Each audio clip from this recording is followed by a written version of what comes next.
बच्चों, तो यहाँ पे मैं आ चुकी हूँ वंस अगेन आप सभी के सामने सीबीएसई ऑफिशियल साइट का सैंपल पेपर यहाँ पे लेकर। तो बिजनेस स्टडीज का भाई साहब ये ऑफिशियल साइट पे जो सैंपल पेपर आ चुका है उसको हम आज इस सेशन में मिलकर साथ में सॉल्व करने वाले हैं। तो भाई अगर किताब और पेन लेकर नहीं बैठे हो ना तो फटाफट किताब और पेन लेकर आ जाओ, क्योंकि सैंपल पेपर का मजा तभी आता है जब इसको साथ में मिलकर सॉल्व किया जाता है। तो आज हम बिजनेस स्टडीज का जो सैंपल पेपर है उसको यहाँ पे सॉल्व करने वाले हैं। इसके जो क्वेश्चंस है उसको यहाँ पे डिटेल में डिस्कस करने वाले हैं। क्वेश्चन शुरू करने से पहले मैं आपको बता दूं, आपका ये जो सैंपल पेपर है इसको मल्टीपल पार्ट्स में डिवाइड किया जाता है। पहला पार्ट जो है उसमें आपके 20 मार्क के मल्टीपल चॉइस क्वेश्चंस है, एमसीक्यूज है, जिसको आपको यहाँ पे आंसर करना है।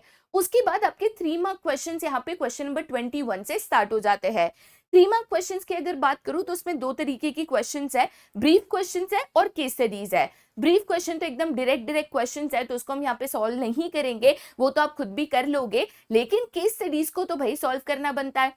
उसके बाद सेम तरीके से आपके 4 मार्क और 6 मार्क क्वेश्चंस है। 4 मार्क में भी कुछ आपके यहाँ पे जो है डायरेक्ट ब्रीफ क्वेश्चंस है, जैसे कि प्रिंसिपल्स ऑफ मैनेजमेंट गिवन है जो आपको एक्सप्लेन करने हैं, कंट्रोलिंग के जो डिविएशंस है या मेथड्स ऑफ कंट्रोलिंग है उसको आपको एक्सप्लेन करना है। ये डायरेक्ट क्वेश्चंस है। हम यहाँ पे मेनली जो हमारी केस स्टडीज है उसके ऊपर यहाँ पे फोकस करेंगे, क्योंकि भाई डायरेक्ट क्वेश्चन का आंसर तो हम लिख ही सकते हैं। ठीक है, तो यहाँ पे बेटा सबसे पहले शुरुआत करते हैं विद द फर्स्ट पार्ट। जैसे मैं आपको ऑलरेडी बता चुकी हूँ, जो फर्स्ट पार्ट है आपका यहाँ पे मल्टीपल चॉइस क्वेश्चंस, मतलब जिसको हम फिल इन द ब्लैंक्स कहते हैं विद ऑप्शंस, वो यहाँ पे आपका है। ठीक है, पेपर शुरू करने से पहले एक इंपॉर्टेंट चीज मैं आपको यहाँ पे बता दूं, पेपर की अगर डिफिकल्टी लेवल की बात करूं, जैसे कि सैंपल पेपर्स है, पीवाईक्यूज है, बहुत इंपॉर्टेंट होते हैं। इसी के बेसिस पे हम अंदाजा लगा सकते हैं कि हमारा बोर्ड पेपर जो है किस तरीके का आएगा। पिछले 3 साल के सैंपल पेपर्स पीवाईक्यू सॉल्व कर लिए तो आपको एक रफ आइडिया हमेशा आ जाता है कि बोर्ड पेपर किस तरीके का आएगा, और इसमें काफी रिपीटेटिव क्वेश्चन भी आ सकते हैं। तो यहाँ पे अगर इस सैंपल पेपर की बात करें तो मुझे इसकी डिफिकल्ट लेवल मॉडरेट लगी। अगर मैं लेंथ ऑफ द क्वेश्चंस की भी बात करूं तो काफी ऐसे मीडियम लेंथ क्वेश्चंस है, तो पेपर यहाँ पे समय से कंप्लीट करना आम बात है, आसानी से हो पाएगा। लेकिन अगर आपने राइटिंग प्रैक्टिस नहीं करी है, पेपर सॉल्विंग प्रैक्टिस नहीं करी है, तो भाई अभी से शुरू कर दीजिए। एग्जाम में जाके फाइनल ट्रायल मत करना, अभी से पेपर्स दो, टाइमर लगाओ, सॉल्व करो। अगर समय कम पड़ रहा है तो स्पीड को बढ़ाओ और उसके ऊपर काम करो। ठीक है, चलो भाई यहाँ पे सबसे पहले क्वेश्चन की अगर बात करें, पहले 20 क्वेश्चंस एमसीक्यूज हम यहाँ पे सॉल्व करने वाले हैं। सबसे पहला मल्टीपल चॉइस क्वेश्चन यहाँ पे पूछता है कि the board of directors of Medex pharma limited, इन्होंने डिसाइड किया कि वो 40 लाख के डिबेंचर्स जो है यहाँ पे इशू करेंगे। क्यों 40 लाख के डिबेंचर्स इशू कर रहे हैं? क्योंकि उनको एक major research and development project करना है, उसके लिए उनको पैसे की यहाँ पे जरूरत है। डिबेंचर्स इशू करने के बाद, डिबेंचर्स मतलब एक तरीके से वो कंपनी के फाइनेंशियल स्ट्रक्चर में डेट इंक्लूड कर रहे हैं। डिबेंचर्स इशू करने के बाद उनका जो डेट इक्विटी रेशियो है, पहले 1:1 था, मतलब एक पार्ट डेट था एक पार्ट इक्विटी था। अब ये रेशियो चेंज होके, मैं डेट को बढ़ा दे रही हूँ, डेट एडिशनल लेकर आ रही हूँ, तो डेट रेशियो चेंज होके 1:1 के बदले अब ये 2:1 हो जाएगा। मतलब 2 parts of debt and 1 part of equity capital structure में यहाँ पे रहेगा। इससे कंपनी का लेकिन अर्निंग पर शेयर जो है, जिसको हम यहाँ पे बहुत आसानी से ईपीएस भी कहते हैं, वो लेकिन यहाँ पे इंक्रीज हो रहा है, मतलब यहाँ पे बढ़ रहा है। ठीक है, तो कंपनी ने कहा कि हमको एक बहुत बड़ा रिसर्च प्रोजेक्ट है, वो हमको यहाँ पे करना है। रिसर्च प्रोजेक्ट करने के लिए पैसे की जरूरत है। कुल मिलाकर हिसाब लगाया तो करीबन 40 लाख रुपए की जरूरत पड़ रही है। 40 लाख रुपए कहां से आएंगे? तो उन्होंने सोचा कि हम डिबेंचर्स इशू करते हैं, डेट लेते हैं और ये 40 लाख रुपए लाकर ये रिसर्च प्रोडक्ट की फंडिंग करते हैं। लेकिन जब ये 40 लाख रुपए लाते हैं तो कंपनी का जो कैपिटल स्ट्रक्चर है वो 1:1, मतलब 1 पार्ट डेट 1 पार्ट इक्विटी से चेंज होके 2:1 हो जाता है। डेट बढ़ जाता है इक्विटी से। लेकिन इसका इंपैक्ट ये हो रहा है कि डेट को बढ़ाने से कंपनी का जो ईपीएस है, अर्निंग पर शेयर है, वो भी यहाँ पे इंक्रीज हो रहा है। अब सवाल ये है कि the reason that will justify the above situation is dash. आप कैसे जस्टिफाई करोगे कि आपने डेट क्यों बढ़ाया, क्यों ज्यादा कर्जा लिया, क्यों डेट प्रपोर्शन कैपिटल स्ट्रक्चर में बढ़ाया? ठीक है, तो इसके पास आपके लिए 4 ऑप्शंस है। पहला ऑप्शन कहता है कि अनफेवरेबल फाइनेंशियल लेवरेज है, as a financial risk will be higher. तो यहाँ पे फाइनेंशियल लेवरेज अनफेवरेबल है, फाइनेंशियल रिस्क ज्यादा है, ये तो जस्टिफिकेशन नहीं हुआ। अगर फाइनेंशियल रिस्क ज्यादा है, कंपनी को रिस्क बढ़ रहा है, दिक्कत बढ़ रही है, तो क्यों आप ऐसा काम करोगे जिससे कंपनी को दिक्कत हो? और जब ईपीएस बढ़ रहा है ना बेटा, तो फाइनेंशियल लेवरेज अनफेवरेबल कैसे हुई? ईपीएस बढ़ना मतलब शेयर होल्डर्स की अर्निंग बढ़ना, शेयर होल्डर्स की अर्निंग बढ़ना मतलब ये तो पॉजिटिव हुआ ना, शेयर होल्डर्स का बेनिफिट आप देख रहे हो, राइट? तो ये ऑप्शन आप जो है यहाँ पे सीधे में सीधा कैंसिल कर दो, ठीक है। सेकेंड ऑप्शन है unfavourable financial leverage as return on investment is lower than the cost of debt. अरे भाई वापस अनफेवरेबल क्यों होगा? और जब ROI return of investment lower than the cost of debt है, तो कंपनी यहाँ पे डेट क्यों इंक्लूड करेगी? हमने क्या कहा था कि कंपनी को जब भी यहाँ पे डेट इंक्लूड करना है इन कैपिटल स्ट्रक्चर, अगर कंपनी को कभी भी कैपिटल स्ट्रक्चर में डेट इंक्लूड करना है या डेट को बढ़ाना है, तो ऐसे केस में दो चीजें हैं जो कंपनी को यहाँ पे देखनी चाहिए। सबसे पहली चीज जो कंपनी को यहाँ पे देखनी चाहिए, विथ इंक्रीज इन डेट,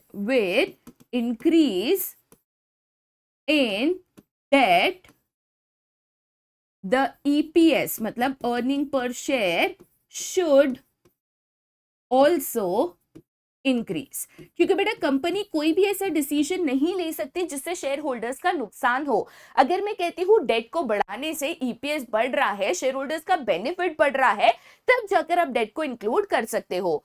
दूसरी इंपॉर्टेंट चीज हमने क्या देखी थी कि आपको डेट तब लेना चाहिए जब आपका रिटर्न ऑन इन्वेस्टमेंट जो है वो greater than the cost of debt है, ठीक है। कॉस्ट ऑफ डेट की अगर बात करूं तो बेटा कॉस्ट ऑफ डेट मतलब क्या होता है? तो कॉस्ट ऑफ डेट मतलब इंटरेस्ट पेड ऑन डेट। तो बेटा अगर आप डेट लेते हो, कर्जा लेते हो, तो कर्जा आपको ऐसे नहीं मिलता, कर्जे के ऊपर आपको इंटरेस्ट पे करना पड़ता है। तो जो भी आपका इंटरेस्ट परसेंटेज है, 5%, 6%, 8%, 10%, जो भी आपका इंटरेस्ट परसेंटेज है वो आपका रिटर्न ऑन इन्वेस्टमेंट से कम होना चाहिए। रिटर्न ऑन इन्वेस्टमेंट ज्यादा है compare to the interest on debt, तो डेट लेने में कोई दिक्कत नहीं है, क्योंकि कंपनी उतनी अर्निंग्स कर लेगी कि वो आसानी से अपना जो कर्जा है उसके ऊपर जो इंटरेस्ट है वो यहाँ पे रीपे कर पाएगी। तो यहाँ पे जब मैं कहती हूँ सेकेंड ऑप्शन में कि मेरा जो आरओआई है lower than the cost of debt है, तो ये गलत है। आप अगर ऐसा होता तो आप डेट को इंक्लूड नहीं करते, राइट? थर्ड ऑप्शन क्या है कि फेवरेबल फाइनेंशियल लेवरेज है as debt is easily available. भाई डेट इजीली अवेलेबल है, आपको कर्जा देने कोई भी तैयार है तो कर्जा लेते जाओगे।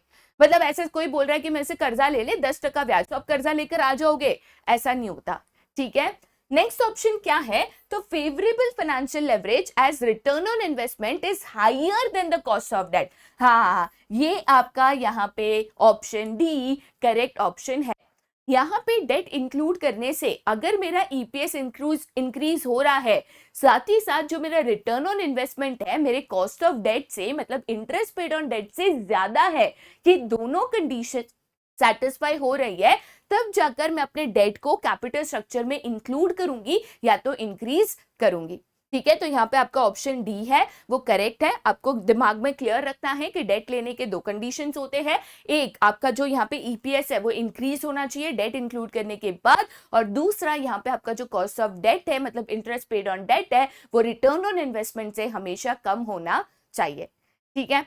चलो भाई सेकेंड क्वेश्चन के ऊपर जाते हैं। सेकेंड क्वेश्चन क्या पूछता है कि bottle of anti dandruff shampoo mentions clean your hair and get rid of dandruff in one squeeze, ठीक है। तो एक एंटी डैंड्रफ शैम्पू जो आता है उसकी बॉटल है, बॉटल के ऊपर ऐसा एक लाइन लिखा हुआ है जो कि कहता है कि भाई ये शैम्पू इस्तेमाल करोगे ना तो एक बार में आपका डैंड्रफ जो है उड़न छू हो जाएगा। अब सवाल ये है कि the product related decision involved is dash. अब यहाँ पे हमने प्रोडक्ट के ऊपर जो ये लाइन लिखी है ये कौन सी प्रोडक्ट रिलेटेड डिसीजन में आता है? तो बेसिकली आपका जो प्रोडक्ट मिक्स है उसके ऊपर क्वेश्चन है। प्रोडक्ट मिक्स में हम तीन इंपॉर्टेंट चीजें हैं जो यहाँ पे डिसाइड करते हैं, ब्रांडिंग, पैकेजिंग एंड लेबलिंग, ठीक है। तो यहाँ पे आपके ऑप्शंस में चार ऑप्शंस है, एक है ब्रांडिंग, दूसरा है प्रोडक्ट क्वालिटी, तीसरा है पैकेजिंग एंड चौथा है लेबलिंग। अगर मैं यहाँ पे कहती हूँ कि बॉटल के ऊपर ये लिखा हुआ है, मतलब कहीं ना कहीं बॉटल के ऊपर स्टिकर होगा या बॉटल के ऊपर इसको प्रिंट किया होगा, तो हम अगर ये बॉटल के ऊपर लिख रहे हैं मतलब एक तरीके से हम यहाँ पे लेबलिंग कर रहे हैं, राइट। बॉटल के ऊपर जो भी यहाँ पे लिखा होता है, चाहे वो उसके इंग्रेडिएंट्स है, प्राइस है, मैन्युफैक्चरिंग है, डायरेक्शन ऑफ यूज है, कोई स्लोगन है, ये सब कुछ बेटा यहाँ पे लेबलिंग में आता है। हमने शैम्पू को बॉटल में भरा, वो पैकेजिंग हो गया। हमने शैम्पू की क्वालिटी अच्छी बनाई कि एक बार धोगे डैंड्रफ चला जाएगा, ये मिक्स किया वो मिक्स किया, ठीक है, वो प्रोडक्ट क्वालिटी हो गया। हमने शैम्पू का एक नाम दे दिया, ठीक है, जैसे सिंथॉल का शैम्पू है, लक्स का शैम्पू है, सनसिल्क का शैम्पू है, ये शैम्पू है, वो शैम्पू है, तो वो ब्रांडिंग हो गया। लेकिन जब मैं उसके ऊपर कह रही हूं कि मैंने उसको लिखा है बॉटल के ऊपर, तो यस, ये यहाँ पे आपके लेबलिंग फंक्शन या labelling part of product mix में आता है। ठीक है, चलिए नेक्स्ट क्वेश्चन के ऊपर हम यहाँ पे जाते हैं। अब नेक्स्ट क्वेश्चन क्या कहता है, तो वो कहता है with the presence of women in the workforce there has been a shift towards a formal wear, increase demand of electronic gadgets and increase in the demand of cosmetics. The related dimension of business environment is referred to as dash. तो यहाँ पे business environment के जो dimension है, जैसे मैंने इसका short form सिखाया था slept, social environment, legal environment and आपका यहाँ पे economic environment, political environment and technological environment. ये 5 डायमेंशन है जो हमने यहाँ पे डिटेल में पढ़े थे। उनमें से कोई एक डायमेंशन इस क्वेश्चन में आपको यहाँ पे दिख रहा है। क्वेश्चन क्या कहता है कि जैसे जैसे वर्किंग वुमेन का जो पॉपुलेशन है या वर्किंग वुमेन जो है यहाँ पे इंक्रीज होते जा रहे हैं, कुछ प्रोडक्ट्स से उनकी डिमांड यहाँ पे बढ़ रही है। अब दिमाग में सवाल ये आना चाहिए कि ये जो प्रोडक्ट्स मेंशन्ड है, जैसे कॉस्मेटिक्स है या इलेक्ट्रॉनिक गैजेट्स है, इनकी जो डिमांड इंक्रीज हो रही है, क्यों हो रही है? क्यों हो रही है? क्योंकि वर्किंग पॉपुलेशन में नंबर ऑफ विमेन जो है, जो काम करती है, वर्किंग विमेन जो है, वो यहाँ पे इंक्रीज हो रही है। तो मैं बेसिकली यहाँ पे जेंडर बेसिस पे बात कर रही हूँ कि आज की तारीख में जो वर्किंग विमेन है वो यहाँ पे इंक्रीज होते जा रही है। और जब मैं यहाँ पे जेंडर बेसिस पे बात कर रही हूँ, तो जाहिर सी बात है वो आपका कौन सा एनवायरमेंट होना चाहिए, वो आपका यहाँ पे सोशल एनवायरमेंट होना चाहिए। क्योंकि मैं यहाँ पे वर्किंग विमेन की बात कर रही हूँ, नंबर ऑफ विमेन वर्कफोर्स जो आजकल इंक्रीज हो चुका है, नंबर ऑफ विमेन जो आजकल काम करने लगी है वो यहाँ पे इंक्रीज हो चुकी है। इसके कारण ये चेंज इन डिमांड यहाँ पे आया है, राइट। तो रीजन जो है सोशल एनवायरनमेंट में है, जो एक तरीके से जो जेंडर है या पॉपुलेशन डायनामिक्स है या फिर लिविंग स्टैंडर्ड है, इनकम ऑफ पीपल है या फिर उनकी जो प्रेफरेंसेस है, टेस्ट है, इसको यहाँ पे बताता है। ठीक है, नेक्स्ट क्वेश्चन के ऊपर जाते हैं बेटा। क्वेश्चन नंबर 4 कहता है name the function of marketing which is effective in bringing repeat sales from the customers and developing brand loyalty for the product. मतलब हमने जो डिफरेंट फंक्शंस ऑफ मार्केटिंग यहाँ पे पढ़े थे, उनमें से एक फंक्शन ऐसा है जो इंश्योर करता है कि कस्टमर्स हमारे जो प्रोडक्ट है उसको रिपीटेटिवली परचेज करे। कस्टमर प्रोडक्ट कब रिपीटेटिवली परचेज करेगा? एक, जब वो आपके प्रोडक्ट से खुश होगा, और दूसरा, जब प्रोडक्ट रिलेटेड कोई भी उसको दिक्कत आएगी तो आप उसकी परेशानी, उसकी दिक्कत को इमीडिएटली सॉल्व करोगे, राइट। तो ऐसे केस में आपके पास 4 ऑप्शंस है। पहला ऑप्शन है स्टैंडर्डाइजेशन एंड ग्रेडिंग, दूसरा है प्रमोशन, तीसरा है कस्टमर सपोर्ट सर्विस एंड चौथा है पैकेजिंग एंड लेबलिंग। देखो बेटा, प्रोडक्ट का अगर मैंने स्टैंडर्डाइजेशन किया, पैकेजिंग, लेबलिंग कितना भी अच्छा करो, बट अगर मैं प्रोडक्ट से सेटिस्फाइड नहीं हूं, मैंने कोई प्रोडक्ट को एक बार खरीदा, मैं उससे खुश नहीं हूं, ऐसे केस में वो प्रोडक्ट को मैं दोबारा नहीं खरीदूंगी। कब दोबारा खरीदूंगी? जब मुझे यहाँ पे कस्टमर सपोर्ट सर्विस मिलेगा। मैं यहाँ पे अगर प्रोडक्ट को खरीदने के बाद कोई दिक्कत आती है, कंप्लेन आती है, कंप्लेन कर रही हूँ, यहाँ पे दिक्कत है तो बता रही हूँ, मेरी प्रॉब्लम वो सॉल्व कर रहे हैं, इमीडिएट रिस्पॉन्स दे रहे हैं, तब जाकर मैं वो कंपनी उस प्रोडक्ट से सेटिस्फाइड रहूंगी, तब जाकर मैं उनसे रिपीटेटिवली बाय करूंगी, उस कंपनी से प्रोडक्ट्स को दोबारा लूंगी। तो customer support service customer satisfaction के लिए बहुत इंपॉर्टेंट होता है। वो कस्टमर का सेटिस्फैक्शन लेवल बढ़ाकर उनकी प्रॉब्लम्स को सॉल्व कर ये ध्यान में रखता है कि कस्टमर दोबारा भी आपकी कंपनी का प्रोडक्ट को खरीदे। ठीक है, नेक्स्ट क्वेश्चन के ऊपर जाते हैं, क्वेश्चन नंबर 5 पे, जो कि क्या पूछता है। क्वेश्चन नंबर 5 कहता है कि SEBI calls for information and issues a show cause notice to stock exchange and its official seeking explanation and conducting audit and inquiry. अभी कौन से फंक्शन ऑफ सेबी में आता है? तो हमने जब फंक्शंस ऑफ सेबी पढ़े थे तो उसके कुछ यहाँ पे कैटेगरीज थे, मतलब क्लासिफिकेशन थे, जिसको हमने यहाँ पे पढ़ा था। जैसे कि हमारे प्रोटेक्टिव फंक्शंस थे, रेगुलेटरी फंक्शंस थे, डेवलपमेंट फंक्शंस थे एंड सो ऑन। तो यहाँ पे अगर मैं कहती हूँ कि सेबी यहाँ पे स्टॉक एक्सचेंजेस की कांस्टेंट ऑडिट करता है, उनके रिपोर्ट्स को, उनके डॉक्यूमेंट्स को चेक करता है, उनके ऊपर इंक्वायरीज बिठाता है, अगर कुछ गड़बड़ दिखेगी तो उनसे एक्सप्लेनेशन मांगता है, तो ये कौन से फंक्शन में यहाँ पे आता है? ये यहाँ पे सेबी के, अगर मैं कहती हूँ, रेगुलेटरी फंक्शन में आता है। रेगुलेटरी फंक्शन का काम क्या होता है? तो सेबी यहाँ पे एक तरीके से जो आपकी सिक्योरिटीज मार्केट है उसके लिए रूल्स, रेगुलेशन, प्रोसेसेस इसको यहाँ पे बनाता है, लेकिन रूल्स रेगुलेशंस बनाने के बाद उसको फॉलो करवाना उतना ही इंपॉर्टेंट है। तो सेबी अपने रेगुलेटरी फंक्शंस को यहाँ पे एक्सरसाइज करके consent audits, consent checking of documents करके यहाँ पे ये इंश्योर करता है कि सारे जो parties in the securities market है सभी कायदे कानून को फॉलो करते हुए चले, और कहीं पे कोई कुछ गलती कर रहा है तो उसको यहाँ पे पनिशमेंट्स एंड पेनल्टीज लागू हो, सो दैट ये गलतियां दोबारा वो रिपीट ना करे। तो ये सेबी के रेगुलेटरी फंक्शन में आता है। जब सेबी कॉन्सेंट ऑडिट है, चेकिंग ऑफ फाइल्स है, डॉक्यूमेंट्स है, ये यहाँ पे करता है। ठीक है, आगे जाते बेटा फिर टू द नेक्स्ट। अब नेक्स्ट यहाँ पे क्या है, तो नेक्स्ट क्वेश्चन पूछता है the allocative function of financial market helps in dash. ठीक है, तो सबसे पहले जब मैं अलोकेटिव फंक्शन कहती हूँ तो अलोकेटिव फंक्शन का मतलब यहाँ पे क्या होता है? अलोकेटिव फंक्शन यहाँ पे कहता है कि यहाँ पे जो आपके दो इंपॉर्टेंट सेक्टर्स है, एक तो आपका यहाँ पे इंपॉर्टेंट सेक्टर आ जाता है जो कि है आपका यहाँ पे हाउस होल्ड। अब हाउस होल्ड एक ऐसा सेक्टर है जिनके पास काफी बार यहाँ पे सरप्लस इनकम होती है। क्या होती है? सरप्लस इनकम होती है। सरप्लस इनकम का मतलब क्या होता है? तो जो भी आपकी टोटल इनकम है उसमें से आपने आपका सारा एक्सपेंडिचर कर दिया, सारा खर्चा निकाल दिया, उसके बाद आपके पास कुछ पैसे बच गए। अब ये जो भी सरप्लस इनकम है हम इसका क्या करते हैं? तो ये सरप्लस इनकम की दो चीजें यहाँ पे की जा सकती है। एक ये जो सरप्लस इनकम है हम इसको बैंक्स में डिपॉजिट कर सकते हैं सो दैट इसके ऊपर हम इंटरेस्ट अर्न कर सके, राइट। दूसरा ये जो सरप्लस इनकम है हम इनको फाइनेंशियल मार्केट्स में यहाँ पे इन्वेस्टमेंट कर सकते हैं जिसके ऊपर हम यहाँ पे रिटर्न्स कमा सके। तो एक तरीके से जो हमारा फाइनेंशियल मार्केट है वो हाउस होल्ड सेक्टर की मदद करता है कि अगर उनके पास सरप्लस इनकम है, इस इनकम को डिफरेंट फाइनेंशियल मार्केट की जो सिक्योरिटीज है जैसे डिबेंचर्स है या शेयर्स है, इनमें वो इन्वेस्ट करके उसके ऊपर रिटर्न्स अर्न करके ये इनकम को और बढ़ा सकते हैं और इंक्रीज यहाँ पे कर सकता है। और यही अलोकेटिव फंक्शन कहता है कि हाउस होल्ड से सरप्लस इनकम लो, उसको यहाँ पे बिजनेसेस में दो और यहाँ पे हाउस होल्ड्स को एक तरीके से रिटर्न या तो एडिशनल इनकम कमाने का मौका दो, राइट। तो हम जब अलोकेटिव फंक्शन की बात करते हैं तो अलोकेटिव फंक्शन यहाँ पे एग्जैक्टली क्या करता है? तो आपके पास चार ऑप्शंस है। ट्रांसपेरेंसी लाता है जो अलोकेटिव फंक्शन का काम नहीं है।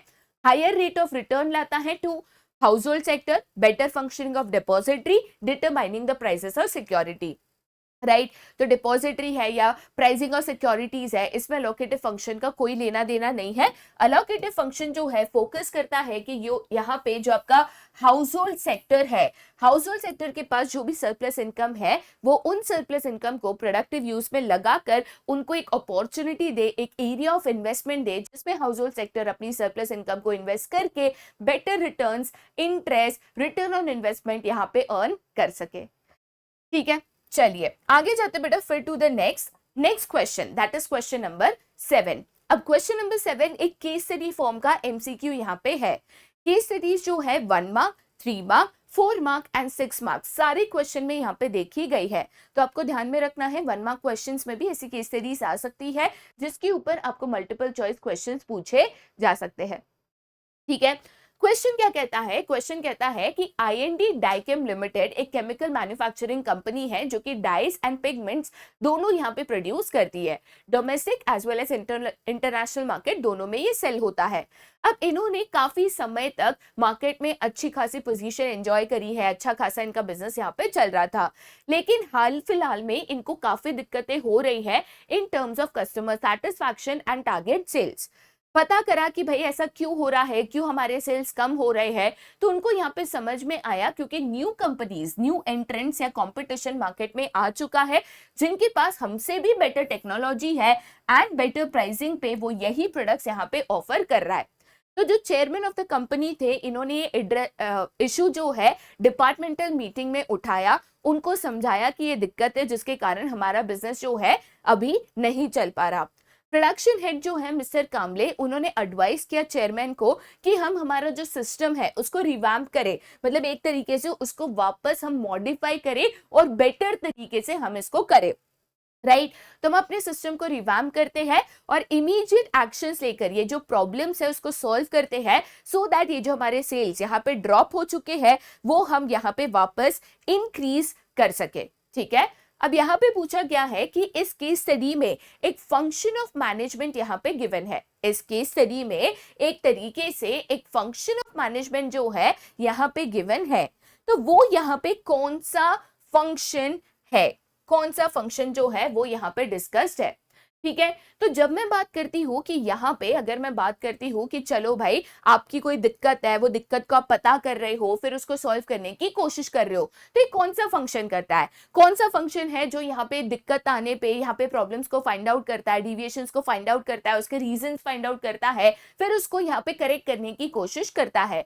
तो वो यहाँ पे आपका एक ही फंक्शन हो सकता है and that is the function of controlling. तो यहाँ पे बेटा अगर मैं कंट्रोलिंग की बात करूं तो कंट्रोलिंग का काम होता है एक तरीके से यहाँ पे अगर कोई भी डिविएशंस है, जैसे यहाँ पे हमारा सेल्स ड्रॉप हो रहा था, पहले हम जो भी टारगेट सेल से अचीव कर रहे थे, चीजें प्लान के मुताबिक चल रही थी, अचानक से सेल्स ड्रॉप होने लगा, हमने जो सेल्स प्लान किए थे उससे कम होने लगा, तो इमीडिएटली मैं वहां पे चेक करने चले गई कि सेल्स अगर कम हो रहे हैं क्यों हो रहे हैं, क्या दिक्कत है, तो मुझे डिविएशन पता चला, डिविएशन को मैंने यहाँ पे एक तरीके से डिटेल में इंक्वायरी किया, फिर उसको यहाँ पे मैं करेक्ट करने की कोशिश कर रही हूँ, राइट कि बाबा ये दिक्कत है जिसके कारण हमारे सेल्स नहीं हो पा रहे, तो दिक्कत को करेक्ट करो सो दैट वापस हम अपने सेल्स को यहाँ पे अचीव कर सके, और इसीलिए ये यहाँ पे एक तरीके से द फंक्शन ऑफ कंट्रोलिंग है।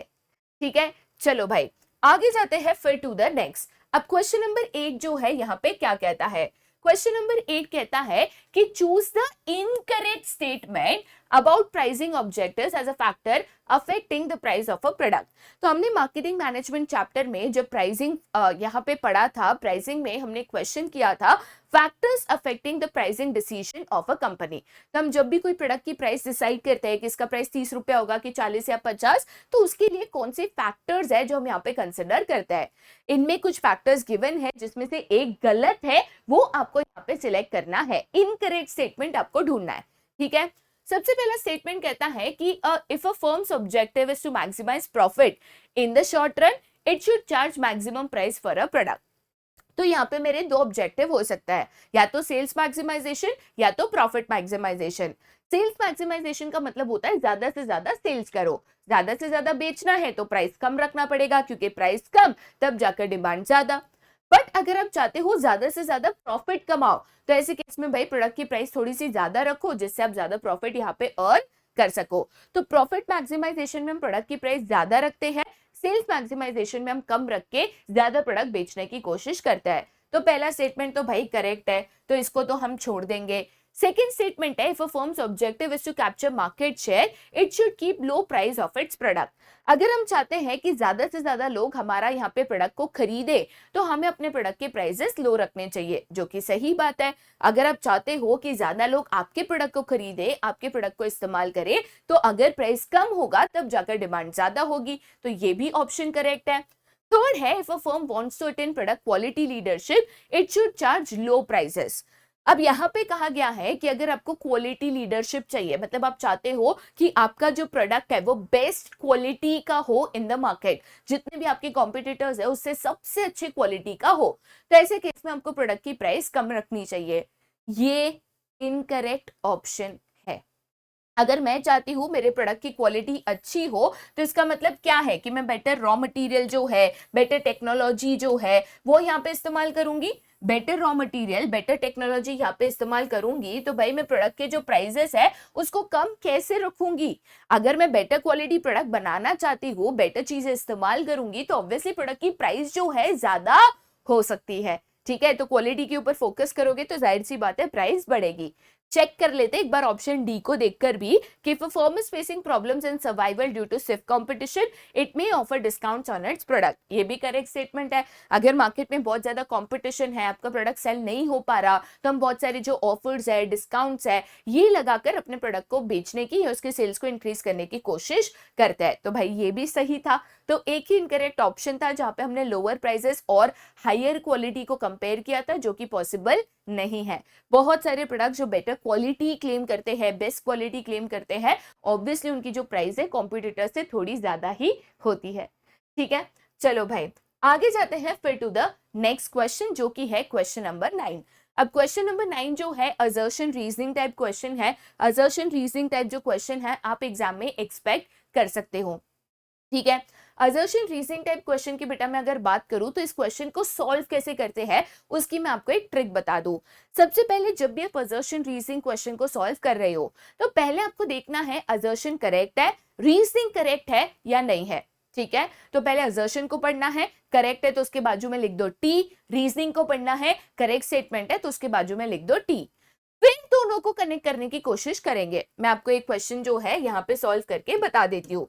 जैसे कि मेरे इस स्टेटमेंट में असर्शन कहता है कि management is concern with efficient use of resources.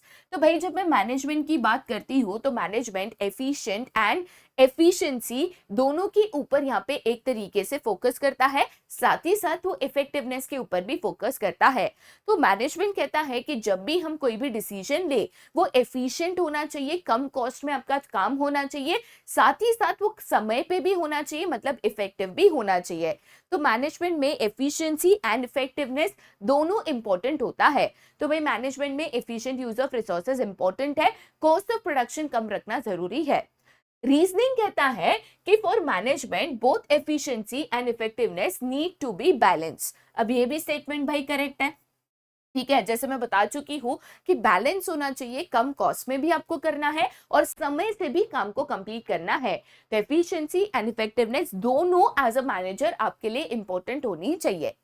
अब हम देखते हैं कि क्या ये स्टेटमेंट यहाँ पे कनेक्ट हो पा रहा है। तो कनेक्ट करने के लिए हम यहाँ पे वर्ड जैसे बिकॉज, हेंस इनका इस्तेमाल यहाँ पे कर सकते हैं। जैसे कि फॉर एग्जांपल मैं कहती हूँ management is concerned with efficient use of resources because for management both efficiency and effectiveness needs to be balance. अब पहले स्टेटमेंट में मैंने सिर्फ एफिशिएंसी की बात की है, सेकेंड स्टेटमेंट में मैं कह रही हूँ बट दोनों में बैलेंस होना चाहिए। तो पहले स्टेटमेंट में मैंने टाइम का मेंशन क्यों नहीं किया, क्यों नहीं लिखा कि भाई पहले स्टेटमेंट में समय से काम कंप्लीट होना भी उतना ही जरूरी है, ये मैंने मेंशन नहीं किया। तो वैसे अगर देखा जाए तो दोनों के दोनों जो यहाँ पे स्टेटमेंट्स है वो एक तरीके से मुझे यहाँ पे ट्रू दिख रहे हैं। मैं कह रही हूँ कि भाई पहला स्टेटमेंट है वो भी यहाँ पे ट्रू है, सेकेंड स्टेटमेंट भी ट्रू है, पर दोनों में ना जो रिलेशन है वो मैं यहाँ पे बना नहीं पा रहे और इसीलिए मैं यहाँ पे कहती हूँ ए इज ट्रू। ठीक है, मतलब यहाँ पे मैं कह सकती हूँ कि यहाँ पे जो असर्शन है, ठीक है, ये यहाँ पे मेरा जो असर्शन है वो यहाँ पे ट्रू है। मतलब मैं कहती हूँ कि यहाँ पे असर्शन कहता है कि management is concern with efficient use of resources. भाई मेरा ये जो असर्शन है ना वो यहाँ पे ट्रू है। For management both efficiency and effectiveness needs to be balance, ये भी यहाँ पे ट्रू है, बट आर जो है is not the correct explanation of A. तो यहाँ पे जो ऑप्शन बी है वो मेरा एक तरीके से करेक्ट आंसर है। दोनों स्टेटमेंट्स यहाँ पे ट्रू है लेकिन जो रीजन है वो करेक्ट एक्सप्लेनेशन ऑफ ए नहीं है। ठीक है, चलो भाई आगे जाते हैं फिर टू द नेक्स्ट। अब क्वेश्चन नंबर 10 बेटा यहाँ पे क्या कहता है, क्वेश्चन नंबर 10 कहता है कि concentration of decision making function. ठीक है, क्वेश्चन नंबर 10 क्या कहता है, तो अगर कॉन्सेंट्रेशन ऑफ डिसीजन मेकिंग कहे तो कॉन्सेंट्रेशन ऑफ डिसीजन मेकिंग जो है functions at the apex of management hierarchy, तो इसको हम क्या कहेंगे। सबसे पहले अगर मैं कहती हूँ concentration of decision making power, तो इसका मतलब क्या होता है। तो यहाँ पे अगर कंपनी का जो टॉप मैनेजमेंट है, मतलब कुछ लोग हैं जो कंपनी के टॉप मैनेजमेंट है, वही कंपनी से जुड़े सारे डिसीजन लेता है, बाकी किसी के पास कोई भी अथॉरिटी, कोई भी पावर ऑफ डिसीजन मेकिंग यहाँ पे नहीं है। तो ऐसे केस में हम इसको क्या कहेंगे, क्या इसको डिसेंट्रलाइजेशन कहा जाएगा, डेलीगेशन कहा जाएगा, ऑर्गेनाइजेशन स्ट्रक्चर कहा जाएगा, या फिर सेंट्रलाइजेशन कहा जाएगा। तो जब हम concentration of decision making power in the hands of few की बात करते हैं तो ये यहाँ पे सेंट्रलाइजेशन से जुड़ा होता है, या इसको हम कहते हैं the concept of centralisation. Centralisation का मतलब ही यही होता है कि कुछ लोग होते हैं ऑर्गेनाइजेशन में जिनके हाथ में ऑर्गेनाइजेशन का पूरा डिसीजन मेकिंग पावर यहाँ पे होता है, बाकी किसी को वो कोई भी अथॉरिटी या डिसीजन मेकिंग पावर यहाँ पे नहीं देते। ठीक है, आगे जाते हैं बेटा फिर to the next question. Next question यहाँ पे क्या कहता है, some employees have been assigned the job of measuring the output in an objective and reliable way. They are applying different techniques for achieving this aim. Some of these are personal observation, sample checking, etc. They are also keeping the units of measurement same as that of the units in the standard. Name this type of controlling process applicable in the above paragraph. तो मैं कह रही हूं कि कुछ employees है जिनको यहाँ पे काम दिया गया है measuring the output in the objective and reliable way. ठीक है, they are applying different techniques to achieve this aim. Some these are personal observation, sample checking etcetera, और वो स्टैंडर्ड के मुताबिक ही यहाँ पे मेजरमेंट को रख रहे हैं। तो यहाँ पे क्वेश्चन है कि कौन सा स्टेप जो हम कंट्रोलिंग प्रोसेस करते हैं, कंट्रोलिंग प्रोसेस का कौन सा स्टेप जो है वो यहाँ पे एक तरीके से परफॉर्म हुआ है। ठीक है, ऑप्शन ए है एनालाइजिंग डिविएशन, ऑप्शन बी है comparing actual performance with the standard, option C है एस्टैब्लिशिंग स्टैंडर्ड, ऑप्शन डी है मेजरमेंट ऑफ एक्चुअल परफॉर्मेंस। तो मैंने क्लियरली बोल दिया है मेरे ही क्वेश्चन में कि मैं मेजरिंग ऑफ द आउटपुट कर रही हूं। ठीक है, जो मैंने अंडरलाइन भी करा है। अगर आप मेजरिंग ऑफ द आउटपुट कर रहे हो, ये देख रहे हो कि एक्चुअली आउटपुट क्या आया, क्या वो स्टैंडर्ड के मुताबिक है या नहीं है, तो एक तरीके से जब मेजरमेंट्स कर रहे हो तो yes this is measurement of actual performance. ठीक है, तो मैं पहले मेजरमेंट करूंगी, उसके बाद मैं उसको कंपेयर करूंगी, फिर मैं देखूंगी डिविएशंस है या नहीं। अगर डिविएशंस है तो उसके करेक्शन पे काम करूंगी। तो फिलहाल तो मैं मेजरमेंट यहाँ पे कर रही हूं, तो मैं कह सकती हूं this is the measurement of actual performance. ठीक है, आगे जाते बेटा फिर to the next question. Next question यहाँ पे क्या कहता है कि स्टेटमेंट 1 है for products requiring long term storage like agricultural products the warehouses are located near to the market. ठीक है, अब देखो सबसे पहले ना सेम कंसेप्ट आपको फॉलो करना है। स्टेटमेंट 1 ट्रू है या फॉल्स है, स्टेटमेंट 2 ट्रू है या फॉल्स है, अभी के अभी लिख देना है। ठीक है, जब स्टेटमेंट 1 स्टेटमेंट 2 वाले क्वेश्चंस भी आ जाता है। स्टेटमेंट 1 कहता है कि प्रोडक्ट्स जिसमें लॉन्ग टर्म स्टोरेज है, मतलब जिसको आप लंबे समय के लिए स्टोर कर सकते हो, ऐसे केस में वेयरहाउस जो है नियर टू द मार्केट होना चाहिए। क्यों? जब आप प्रोडक्ट्स को लंबे समय के लिए स्टोर कर सकते हो, जब आप प्रोडक्ट्स को मार्केट तक इजीली लेके जा सकते हो, समय लगेगा तो कोई दिक्कत नहीं है, पेरिशेबल प्रोडक्ट नहीं है, तो वेयरहाउस मार्केट के नजदीक क्यों चाहिए? मार्केट के नजदीक वेयरहाउस तब चाहिए जब आप पेरिशेबल प्रोडक्ट सेल कर रहे हो कि तुरंत आप लाके मार्केट में सेल करो, क्योंकि ज्यादा टाइम अगर लगा दोगे प्रोडक्ट खराब हो जाएगा।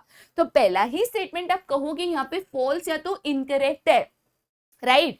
सेकेंड स्टेटमेंट कहता है higher the level of inventory, higher will be the level of service to the customer, but the cost of carrying the inventory will also be high। हाँ, ये स्टेटमेंट सही है। आप अगर ज्यादा स्टॉक मेंटेन करते हो, ज्यादा इन्वेंट्री मेंटेन करते हो, तो कस्टमर्स को बेटर सर्विस दे पाते हो, क्योंकि कभी भी आपको कस्टमर को वापस नहीं भेजना पड़ता। ये नहीं कहना पड़ता कि भाई खत्म हो गया, आउट ऑफ स्टॉक है, 2 दिन बाद आएगा, नहीं कहना पड़ता। लेकिन ज्यादा स्टॉक मेंटेन करने के लिए ज्यादा खर्चा भी होता है, उतना पैसा ब्लॉक होता है, उसको संभालना पड़ता है, तो उसका कॉस्ट भी इंक्रीज होता है। जी हाँ, ये स्टेटमेंट यहाँ पे ट्रू है। तो पहला स्टेटमेंट मैं कहती हूँ फॉल्स है या इनकरेक्ट है, दूसरा स्टेटमेंट यहाँ पे ट्रू है, तो मुझे अकॉर्डिंगली ऑप्शन को चूज करना है। ठीक है, statement 2 is true and statement 1 is false. तो statement 1 false and statement 2 is true, तो ऑप्शन बी मेरा करेक्ट आंसर है। ठीक है, नेक्स्ट क्वेश्चन बेटा यहाँ पे क्या कहता है? नेक्स्ट क्वेश्चन कहता है, अगेन एक तरीके से 1 mark case study type question है। क्वेश्चन कहता है कि mister Vivek is working as a general manager of Ocean Hotels Limited. Mr. Vivek observed that government was taking a special interest in the tourism industry as this sector is important source of foreign exchange and employment. On the basis of this news, the company decided to set up hotels and several tourist places. Ocean Hotels Limited established 50 hotels before other companies considered this issue. Very soon, this brand became well known in the market, identified the importance of business environment described here. ठीक है, अब जो ocean hotels है ना, उन्होंने government की जो policy है, स्ट्रैटेजी है, उसको थोड़ा सा डिटेल में एनालिसिस किया। तो गवर्नमेंट है ना टूरिज्म को इंडिया में प्रमोट कर रही है, क्योंकि टूरिज्म से बहुत ज्यादा फॉरेन एक्सचेंज आता है। अगर फॉरेनर्स यहाँ पे इंडिया में घूमने आते हैं, साथ ही साथ इससे एम्प्लॉयमेंट भी इंडिया में इंक्रीज होता है, जिसकी हमें जरूरत है।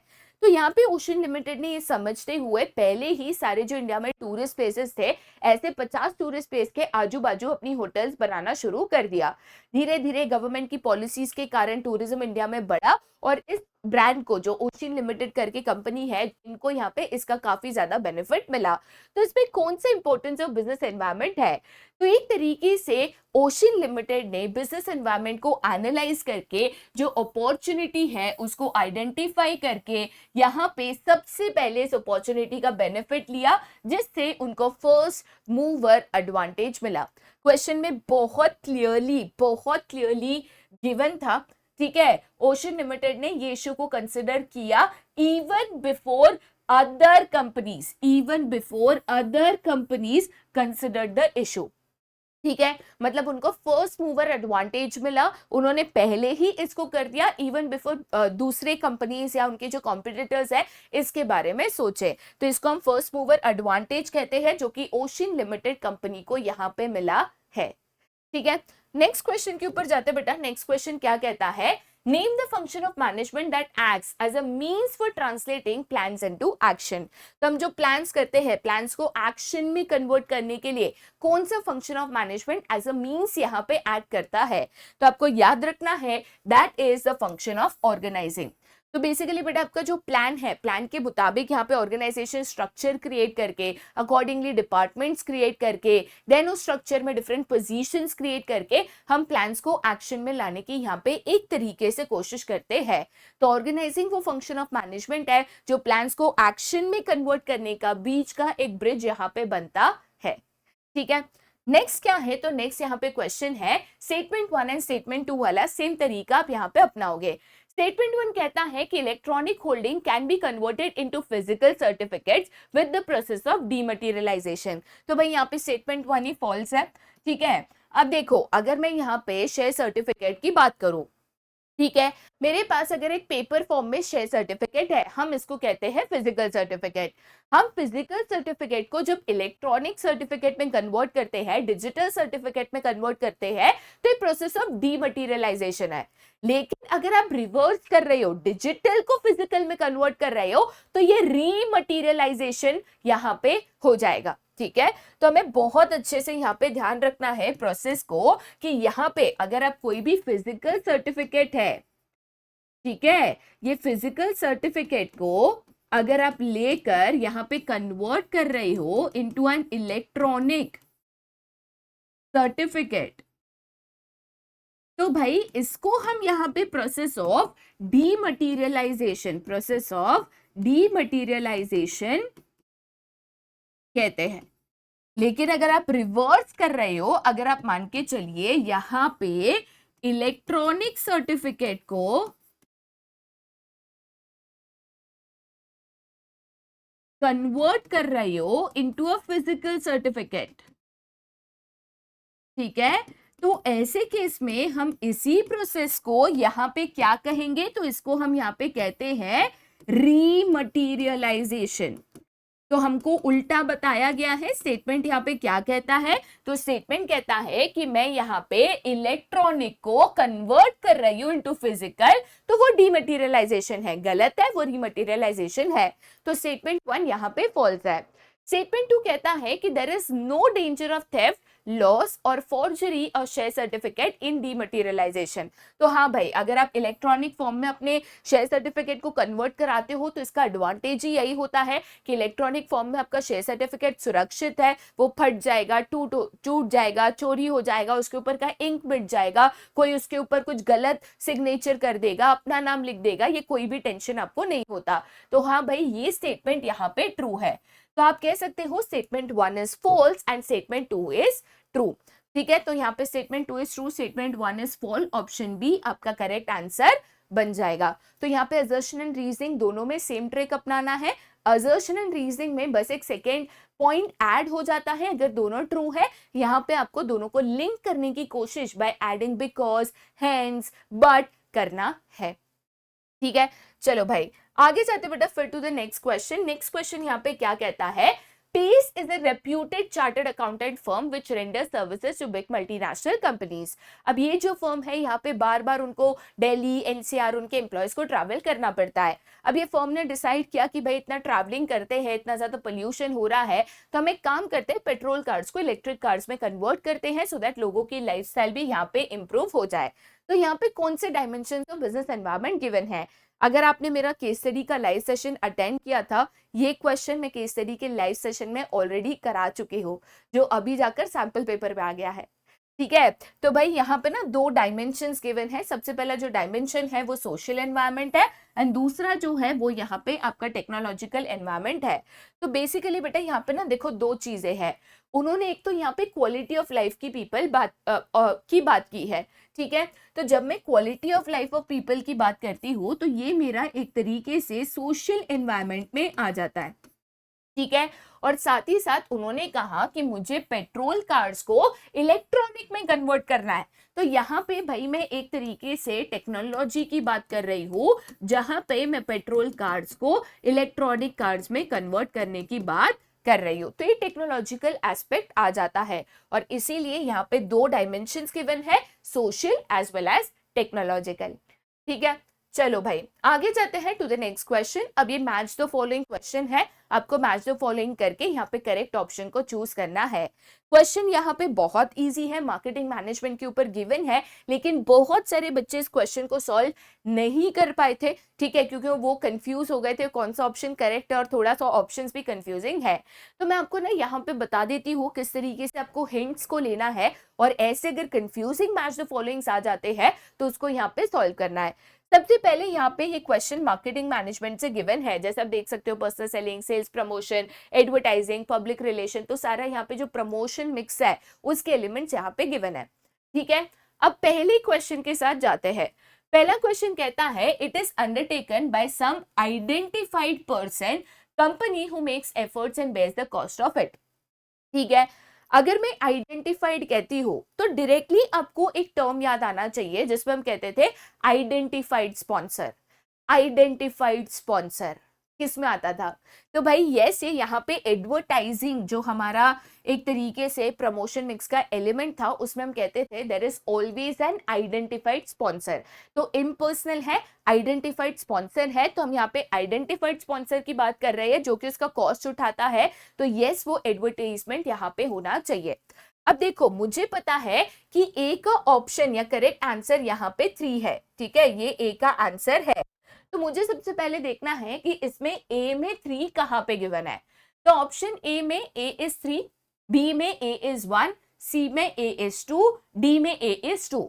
तो ऑटोमेटिकली भाई मुझे एक चीज तो यहाँ पे दिख रही है कि ए में ही एक ही ऐसा ऑप्शन है जहां पे मुझे दिखाई दे रहा है कि ए, ऑप्शन ए जिसमें 3 एडवर्टाइजिंग जो मेरा करेक्ट आंसर है वो यहाँ पे एक तरीके से गिवन है। ठीक है, तो यहाँ पे भाई मेरे को ऑटोमेटिकली आंसर मिल चुका है, आगे जाने की जरूरत भी नहीं है कि ऑप्शन ए जो है वो मेरा यहाँ पे करेक्ट आंसर है। अगर आप चाहो तो कंपेयर करके दे सकते हो। अब ऑप्शन बी में यहाँ पे गिवन है 1 आंसर। ऑप्शन बी कहता है कि plays an important role at the awareness stage and develops product preference with the aim of making sale. तो अगर आपको प्रोडक्ट अवेयरनेस क्रिएट करना है तो भाई यहाँ पे पर्सनल सेलिंग काफी काम आता है, जहाँ पे जो सेल्स पर्सन है प्रोडक्ट के बारे में बताते हैं और एक तरीके से प्रोडक्ट सेल्स बढ़ाने की कोशिश करता है। पब्लिक ओपिनियन की बात करें तो जाहिर सी बात है यहाँ पे पब्लिक ओपिनियन हमेशा आपके पीआर से रिलेटेड होता है और इसीलिए यहाँ पे ये आपका ऑप्शन 4 हो जाएगा। Tool specially design to promote to customers, middleman and sales person. तो ये सेल्स प्रमोशन है जहाँ पे एक तरीके से आप डिस्काउंट देकर, ऑफर्स देकर, ज्यादा कमीशन ऑफर करके यहाँ पे जो होलसेलर्स, रिटेलर्स, इंटरमीडियरीज है उनको एनकरेज करते हो कि वो आपके प्रोडक्ट्स को यहाँ पे खरीदे। ठीक है, तो इसीलिए आपका जो ऑप्शन ए है that is the right answer. एक एलिमेंट फाइंड करने से भी आपका मैच द फॉलोइंग काफी आसान यहाँ पे हो जाता है। कीवर्ड आइडेंटिफाइड था, आइडेंटिफाइड स्पॉन्सर की बात करें तो वो सिर्फ और सिर्फ एक एलिमेंट ऑफ मार्केटिंग मिक्स में था एंड दैट इज एडवर्टाइजिंग। ठीक है, चलो भाई आगे जाते हैं फिर to the next question. Question कहता है from the following which is not a relevant feature of management as a science. तो हमने यहाँ पे नेचर ऑफ मैनेजमेंट में management as an art, science and profession पढ़ा था, हर एक के फीचर्स से जिसको हमने मैनेजमेंट से कंपेयर किए थे। तो इनमें से एक फीचर है जो साइंस का है ही नहीं, ठीक है, वो कौन सा है? सबसे पहले principles are based on the basis of experimentation, ये तो भाई है। सिस्टमाइज्ड बॉडी ऑफ नॉलेज, ये भी है। Based on practice and creativity, भाई ये है ना, ये साइंस का फीचर यहाँ पे नहीं है। प्रैक्टिस और क्रिएटिविटी की बात करूं तो ये यहाँ पे मैनेजमेंट एज एन आर्ट, जब हम मैनेजमेंट को कंपेयर करते हैं एज एन आर्ट, तो ये उसका फीचर है जहां पे हम कहते हैं art is based on practice and creativity. तो ये मैनेजमेंट ऐसा साइंस का फीचर नहीं है, और इसीलिए ऑप्शन सी जो है आपका यहाँ पे राइट आंसर है। ठीक है, आगे जाते बेटा फिर टू द नेक्स्ट क्वेश्चन, जो कि क्या कहता है? नेक्स्ट क्वेश्चन बेटा यहाँ पे कहता है the aim of demonetisation was not to. ठीक है, इनमें से कौन सा डीमोनेटाइजेशन का एम नहीं था, वो आपको बताना है। ऑप्शन है कर्ब करप्शन, करप्शन को कम करना, ये तो डिमोनेटाइजेशन का एम था। Reduce the prices of real estate, भाई ये डिमोनेटाइजेशन काहे करेगा? प्रॉपर्टी प्राइसेस क्यों गिराना है, क्यों गिराना है? तो ये डिमोनेटाइजेशन का एम कभी भी नहीं था। अक्यूमुलेशन ऑफ ब्लैक मनी को कम करना, ये था। काउंटरफिट नोट्स, मतलब जो नकली नोट्स होते हैं उनको यहाँ पे मार्केट से हटवाना, ये भी था। लेकिन रियल एस्टेट के प्राइसेस को गिराना, ये कभी भी डिमोनेटाइजेशन का एम यहाँ पे नहीं था। ठीक है, चलो भाई आगे जाते हैं फिर टू द नेक्स्ट क्वेश्चन। ये यहाँ पे क्वेश्चन नंबर 21 होगा, it is not question number 20। ठीक है, तो हमारे जो 20 MCQs है हम यहाँ पे सॉल्व कर चुके हैं। अब हम यहाँ पे 3 mark, 4 mark and 6 marks question के ऊपर जाएंगे। मेनली उनके जो केस स्टडीज है उनको हमें यहाँ पे सॉल्व करना है। ये क्वेश्चन नंबर 21 जो है एक तरीके से आपका यहाँ पे 3 mark case study type question है। ठीक है, क्वेश्चन क्या कहता है कि कैप्चा लिमिटेड एक कंस्ट्रक्शन कंपनी है in which all the employees learn various ways of dealing with diverse situations from their seniors. Company provides financial as well as non-financial incentive. This helps the employees to grow and develop their abilities. The organization behaves as a responsible constituent of society and always creates good quality product. It has a positive image in the market. The training modules are excellent and the employees always try to find unique ways of providing solution. This has helped the organization to adjust to the changing business environment smoothly. अब इसमें कुछ importance of management highlighted है, तो कौन से importance of management यहाँ पे given है वो आपको यहाँ पे बताना है। ठीक है, अब सबसे पहले उन्होंने यहाँ पे क्या कहा है? सबसे पहले उन्होंने कहा कि ये एक ऐसी कंपनी है जहां पे एम्प्लॉयज जो है अलग अलग तरीके to deal with the situations यहाँ पे अपने सीनियर से सीखता है। ठीक है, इसमें तो मुझे कोई इंपॉर्टेंस नहीं दिख रहा है। सेकेंड स्टेटमेंट कहता है कि कंपनी अपने एम्प्लॉयज को बहुत सारे financial and non financial incentives देती है।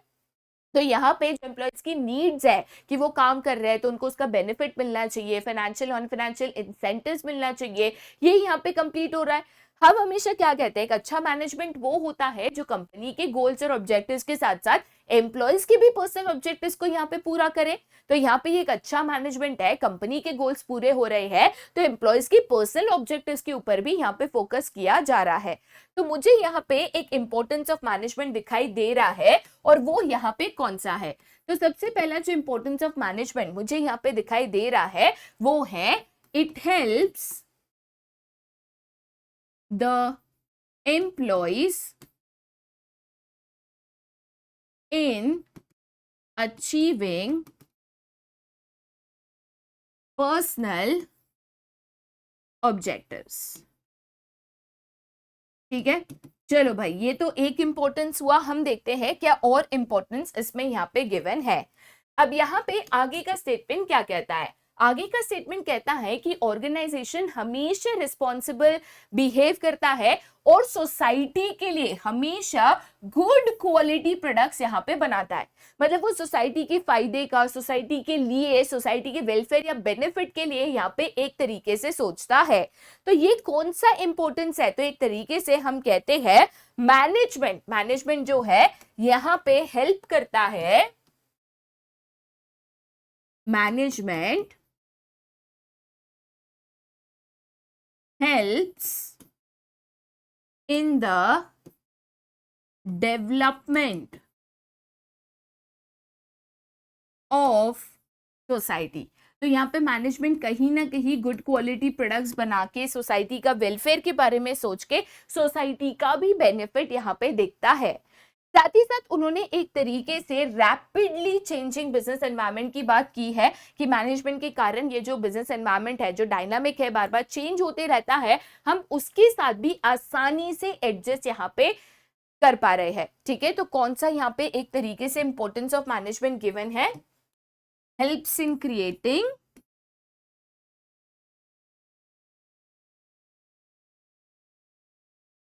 अ डायनामिक ऑर्गेनाइजेशन। डायनामिक ऑर्गेनाइजेशन का मतलब क्या होता है, एक ऐसा ऑर्गेनाइजेशन जो चेंजिंग बिजनेस एनवायरनमेंट के मुताबिक अपने आप को एडजस्ट कर पाए, अपने आप को भी यहाँ पे चेंज कर पाए। क्लियर है? चलो भाई आगे जाते बेटा फिर टू द नेक्स्ट क्वेश्चन। अब ये भी यहाँ पे एक तरीके से आपका 3 मार्क क्वेश्चन है। क्वेश्चन क्या कहता है कि रेजोल्यूशन प्राइवेट लिमिटेड जो है एक पब्लिशिंग कंपनी है जिसकी books of business studies class 12 की काफी मार्केट में डिमांड में चलती है। उसकी वजह से जो एम्प्लॉयज है मार्केटिंग डिपार्टमेंट के, वो हमेशा रेसिंग अगेंस्ट टाइम करता है, मतलब हमेशा काम करते रहता है, ओवर टाइम करते हैं, हमेशा स्ट्रेस में होते हैं, हॉलीडेज पे भी काम करता है, काम चलते ही रहता है। अब इसके कारण उनका जो वर्क स्ट्रेस है ना वो काफी बढ़ चुका है और एम्प्लॉयज बहुत ज्यादा यहाँ पे डिससैटिस्फाइड रहने लगे हैं कि दिन भर काम करना है, छुट्टी पे भी काम करना है, ओवर टाइम भी करना है, बस काम ही काम यहाँ पे करना है। ठीक है, अब क्वेश्चन कहता है कि यहाँ पे एक स्टेप ऑफ स्टाफिंग प्रोसेस है जो सही से नहीं परफॉर्म हुआ है, जिसके कारण ये दिक्कत यहाँ पे आई है। वो स्टेप आपको यहाँ पे बताना है। स्टेप एक बार आपने आइडेंटिफाई किया तो उसका जो इमीडिएट नेक्स्ट स्टेप कौन सा होगा ये भी आपको यहाँ पे बताना है। ठीक है, तो भाई स्टाफिंग प्रोसेस में ना सबसे पहला स्टेप क्या होता है, तो स्टाफिंग प्रोसेस में हम कहते हैं स्टाफिंग करने से पहले ये तो देखो कि भाई आपको कितने लोगों की जरूरत है। तो इसके लिए सबसे पहला स्टेप यहां पे होता है estimating the man power requirement. ठीक है, जिसमें हम workload analysis and workforce analysis करते हैं, ये देखते हैं भाई हमारे पास काम कितना है, काम करने के लिए एग्जिस्टिंग लोग कितने हैं, दोनों को कंपेयर करते हैं एंड देन फाइंड आउट करते हैं कि यहाँ पे और कितने लोगों की जरूरत है। तो मैं सबसे पहले ना एस्टिमेटिंग मैन पावर रिक्वायरमेंट करती हूँ, जिसमें मैं यहाँ पे सबसे पहले क्या करती हूँ, तो एक तरीके से वर्कलोड एनालिसिस करते हैं। हम देखते हैं कि भाई हमारे पास यहाँ पे काम कितना है, देन हम यहाँ पे करते हैं वर्कफोर्स एनालिसिस कि हमारे पास काम करने के लिए एग्जिस्टिंग लोग कंपनी में जो ऑलरेडी काम कर रहे हैं वो कितने हैं, देन हम दोनों को कंपेयर करते हैं एंड एडिशनल कितने लोगों की जरूरत है वो देख के हम आगे का स्टाफिंग का प्रोसेस करते हैं। एक बार आपने man power requirement find out कर ली, फिर उसका इमीडिएट नेक्स्ट स्टेप यहाँ पे कौन सा है, तो इमीडिएट जो next step after estimating the man power requirement जो है, जो आप यहाँ पे फाइंड आउट करते हो, वो आ जाता है यहाँ पे आपका द स्टेप ऑफ रिक्रूटमेंट। ठीक है, जैसे कि फॉर एग्जाम्पल हम कहते हैं कि यहाँ पे काम के मुताबिक हमें 100 लोगों की जरूरत है, एग्जिस्टिंग ऑलरेडी 80 लोग हैं, तो हम कहते हैं कि हमें जो 20 लोग हैं ये एडिशनल हमें और कंपनी में लाने होंगे काम के मुताबिक। तो 20 लोगों के लिए फिर हम रिक्रूटमेंट करते हैं, एडवर्टीजमेंट देते हैं, एप्लीकेशंस अट्रैक्ट करते हैं, फिर हम सिलेक्शन करते हैं, फिर सिलेक्शन का पूरा प्रोसेस होता है, तो आगे हम स्टाफिंग का प्रोसेस यहाँ पे करते हैं। ठीक है, तो भाई यहाँ पे वर्कलोड एनालिसिस ठीक से ना होने के कारण, I mean man power requirement ठीक से यहाँ पे ना समझने के कारण हमारे काम के मुताबिक नंबर ऑफ एम्प्लॉयज कम थे और इसीलिए उन एम्प्लॉयज के ऊपर काम का सारा लोड आ रहा था और उनको यहाँ पे ज्यादा काम करने की वजह से डिससैटिस्फैक्शन हो रहा था। ठीक है, चलो भाई नेक्स्ट क्वेश्चन के ऊपर जाते हैं। अब नेक्स्ट क्वेश्चन यहाँ पे क्या कहता है, ये जो है आपके एक तरीके से 4 मार्क क्वेश्चंस है। ठीक है, नेक्स्ट क्वेश्चन बेटा यहाँ पे कहता है कि मिस्टर अक्षय जो कि 20 साल का कॉलेज का स्टूडेंट था, उसने एक किताब ऑनलाइन XYZ कंपनी से खरीदी।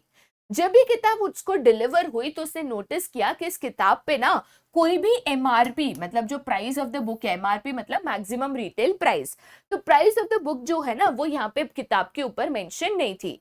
उसने इंटरनेट पे ढूंढा कि भाई इसकी प्राइस एक्चुअल में है क्या, तो उसको पता चला कि ये जो कंपनी है इस किताब को अलग अलग जगहों पे अलग अलग प्राइजेस पे यहाँ पे सेल कर रही है। तो इसके लिए उसने यहाँ पे डिस्ट्रिक्ट फोरम में पब्लिशर के खिलाफ एक केस यहाँ पे फाइल किया।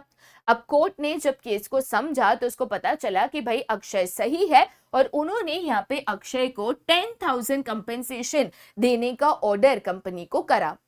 क्वेश्चन ये है कि यहाँ पे कौन सा कंज्यूमर राइट है जो यहाँ पे वायलेटेड था जिसकी वजह से अक्षय को ये बेनिफिट यहाँ पे मिला। तो अगर मैं कंज्यूमर राइट की बात करूं, आप कोई भी प्रोडक्ट खरीदते हो तो उसकी प्राइस क्या है, क्या क्या उसके कंटेंट्स है, इंग्रेडिएंट्स है, ये जानने का आपका अधिकार है। तो इसको हम कहते हैं द राइट टू इंफॉर्मेशन, ठीक है, जो कि यहाँ पे एक तरीके से वायलेटेड है, जो कि अक्षय को यहाँ पे नहीं मिला है। ठीक है, तो ये कौन सा राइट है बेटा? This is the right to information. कौन सा राइट है? राइट टू इंफॉर्मेशन, जो यहाँ पे वायलेट हुआ है जिसके कारण अक्षय ने केस यहाँ पे फाइल किया था। दूसरा क्वेश्चन है name and explain the right exercised by mister Akshay. अब राइट टू इंफॉर्मेशन तो वो एक्सरसाइज नहीं कर पाए, वायलेट हुआ, लेकिन एक हक है जो यहाँ पे उन्होंने एक्सरसाइज करके अपना जो हक है वो यहाँ पे लिया और उसके लिए उनको यहाँ पे कंपेंसेशन मिला। तो कौन सा राइट यहाँ पे एक्सरसाइज किया? तो जो राइट एक्सरसाइज किया वो है यहाँ पे राइट टू सीक रिड्रेसल। तो यहाँ पे भाई अगर आपके साथ कोई भी गलत चीज होती है तो आप यहाँ पे कोर्ट में केस फाइल करके आप आपके साथ जो गलत हुआ है उसका रिड्रेसल, उसका जो कंपेंसेशन है आप यहाँ पे ले सकते हो। आप एक तरीके से कंपेंसेशन यहाँ पे मांग सकते हो। ठीक है, चलो भाई आगे जाते बेटा फिर to the next question. Next question यहाँ पे क्या कहता है? नेक्स्ट क्वेश्चन कहता है, अगेन ये एक 4 मार्क क्वेश्चन है। क्वेश्चन कहता है identify and state the various elements of communication highlighted in the following case. तो जो हमारा कम्युनिकेशन प्रोसेस है जहां पे एक सेंडर है, फिर वो एक मैसेज लेता है, फिर उसको एनकोड करता है, फिर मीडियम के द्वारा भेजता है, फिर रिसीवर के पास वो मैसेज जाता है, वो उसको डिकोड करता है, फिर अगर समझ में आता है तो फीडबैक देता है। इसमें से कुछ एलिमेंट यहाँ पे गिवन है, आइडेंटिफाई करके आपको वो एलिमेंट्स को यहाँ पे मेंशन करना है। ठीक है, यूनिक टाइप ऑफ क्वेश्चन है, एक आधा ऐसा unique type of question exam में आ ही जाएगा। यूनिक होता है बट इजी होता है। ठीक है, क्वेश्चन कहता है कि department A has sent an encoded message to department B through internet, what is the role of internet here. तो मैंने एक मैसेज भेजा है, कैसे भेजा? तो इंटरनेट के द्वारा भेजा। तो यहाँ पे इंटरनेट क्या रोल प्ले कर रहा है? तो एक तरीके से यहाँ पे इंटरनेट मीडियम ऑफ एक्सचेंज का रोल प्ले कर रहा है, जहां पे वो मैसेज कैरियर बन रहा है, मीडियम ऑफ एक्सचेंज बन रहा है कि मैं जो इंफॉर्मेशन दे रही हूँ इंटरनेट के द्वारा, इंटरनेट को as a medium of exchange use करके यहाँ पे दे रही हूँ। तो इंटरनेट है, टेलीकम्युनिकेशन है, ये अलग अलग मीडियम ऑफ एक्सचेंजेस बन जाता है। ठीक है, सेकेंड यहाँ पे क्या है? Madhur is making gestures so that he can send a message to Ranbir. What is Madhur doing here? तो मैं यहाँ पे अपने मैसेज को अलग अलग जेस्चर्स में कन्वर्ट करके सामने वाले को देने की कोशिश कर रही हूँ। ठीक है, तो मैं यहाँ पे एग्जैक्टली क्या कर रही हूँ भाई? मैं यहाँ पे ना अपने मैसेज को एनकोड कर रही हूँ, एनकोडिंग कर रही हूँ, मैसेज को यहाँ पे जेस्चर्स में कन्वर्ट करके सामने वाले को समझाने की कोशिश कर रही हूँ। ठीक है, थर्ड क्या है? Ranbir is trying to understand the message send by Madhur by reading his gestures, what is Ranbir doing here. तो मैं यहाँ पे जो मधुर है, जो मुझे ऐसे ऐसे जेस्चर्स करके मैसेज बता रहा है, उसको समझने की कोशिश कर रही हूँ। तो मैं क्या कर रही हूँ? तो भाई मैं मैसेज को ना डिकोड करने की कोशिश कर रही हूँ, जहां पे मैं मैसेज को समझना चाह रही हूँ। ठीक है, लास्ट क्या है? Kamish picks up his phone and finds a message on it. He reads the message carefully. What is Kamish here? तो मुझे एक मैसेज आया, मैं वो मैसेज को पढ़ रही हूं, तो मैं कौन हूं? तो भाई मैं एक तरीके से ना यहाँ पे रिसीवर हूं, क्योंकि मुझे मैसेज आया है, रिसीव हुआ है। तो भाई ये जो ना 4 टर्म्स है वो यहाँ पे गिवन है, जो कि आपको एक तरीके से आइडेंटिफाई करके उसको यहाँ पे एक्सप्लेन करना था। ठीक है, चलो भाई आगे जाते हैं फिर टू द नेक्स्ट क्वेश्चन। यहाँ पे क्या है? तो नेक्स्ट क्वेश्चन कहता है Dhaval Acharya, after acquiring a bachelor's degree in hotel management, joined his father's chain of vegetarian restaurants in Ahmednagar. Being young and enterprising, he suggested his father to add a new section of vegetarian bakery items which required an investment of 5 crore rupees. His father, Mr. Ariket Acharya, suggested him to take the decision with caution and understood everything comprehensively as bad decision may damage the financial fortune of the business. Identify the decision suggested by Mr. Ariket Acharya. State by giving any 3 reasons as to why he must have advised his son to take the decision with caution. Story किस तरीके से है? तो story कहती है कि यहाँ पे जो धवल है ना, उसने यहाँ पे अपना पढ़ाई वढ़ाई करके पापा का बिजनेस ज्वाइन किया। उसके पापा का बिजनेस यहाँ पे एक वेजिटेरियन होटल मैनेजमेंट के अलग अलग बहुत सारे रेस्टोरेंट से जो वो मैनेज करते थे। अब धवल बहुत यंग एंटरप्रेन्योर था, काफी जोश में था, पापा का बिजनेस बढ़ाना था, तो उसने अपने पापा को सजेस्ट करा कि पापा हम अपने बिजनेस में एक नया सेक्शन ऐड करते हैं जहाँ पे हम जो वेजिटेरियन फूड सेल कर रहे हैं उसके साथ साथ वेजिटेरियन जो बेकरी आइटम्स होते हैं, केक्स है, ब्रेड्स है, बिस्किट्स है, कुकीज है, उसको भी हम यहाँ पे सेल करना शुरू करते हैं। अब ये सेक्शन ऐड करने के लिए हमें ना एडिशनल 5 करोड़ रुपए लगेंगे, अपने बिजनेस में इन्वेस्ट करना होगा।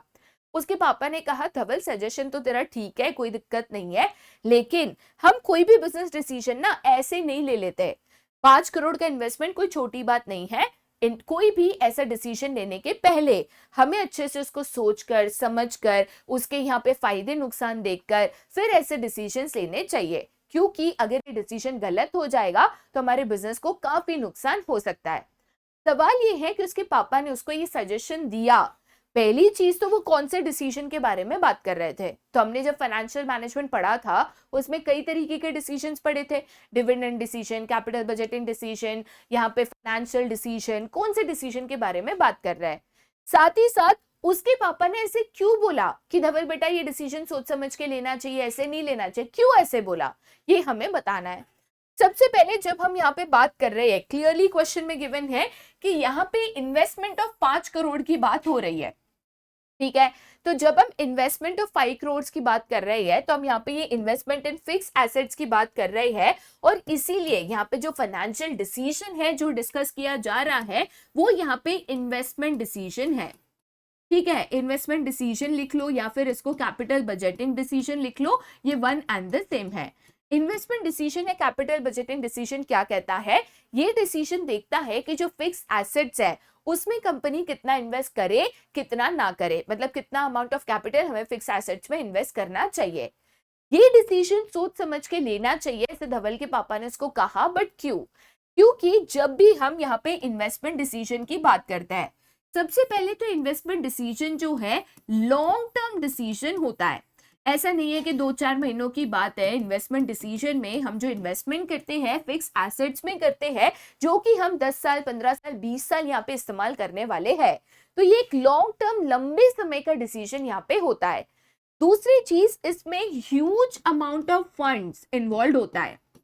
देखो बेटा, 5-25 हजार की 50 हजार की बात होती ना कोई दिक्कत नहीं था, बट 5 करोड़ की बात है जो कि ह्यूज अमाउंट ऑफ फंड्स है, तो इसमें दिक्कत आई ना तो नुकसान बड़ा हो सकता है। तीसरी चीज, कभी भी आपकी इन्वेस्टमेंट डिसीजन इररिवर्सिबल होते हैं, ठीक है, इररिवर्सिबल डिसीजन होते हैं। एक बार आपने डिसीजन ले लिया फिर आप उसको वापस बदल नहीं सकते, वापस खींच नहीं सकते, फिर आगे जो नुकसान है वो होना ही है। साथ ही साथ ये जो डिसीजन है एक तरीके से long term growth and survival of a business यहाँ पे डिसाइड करता है। तो भाई एक गलत डिसीजन और कंपनी का जो long term growth, survival, success है वो अफेक्ट हो सकता है, कंपनी को बहुत ज्यादा नुकसान यहाँ पे हो सकता है। इन कारणों के कारण कंपनी जब भी इन्वेस्टमेंट डिसीजन लेती है सोच समझकर, कैलकुलेट कर कर, हिसाब किताब लगाकर, सारे फैक्टर्स को समझकर फिर ही ये डिसीजन को यहाँ पे लेना चाहिए, ठीक है। चलो भाई आगे जाते हैं बेटा फिर टू द नेक्स्ट क्वेश्चन। अब ये जो है हम यहाँ पे आ चुके हैं आपके 6 मार्क्स के केस स्टडीज के ऊपर। 2 6 मार्क केस स्टडीज है जो आपको यहाँ पे सॉल्व करनी है, ठीक है।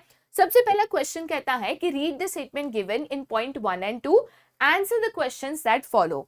तो 2 स्टेटमेंट है, स्टेटमेंट 1 एंड स्टेटमेंट 2।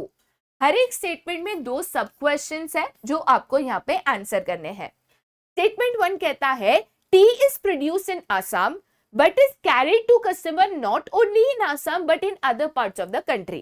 ठीक है, अब उसके ऊपर पहला क्वेश्चन है, identify and explain the function of marketing that enables a marketer to achieve this goal.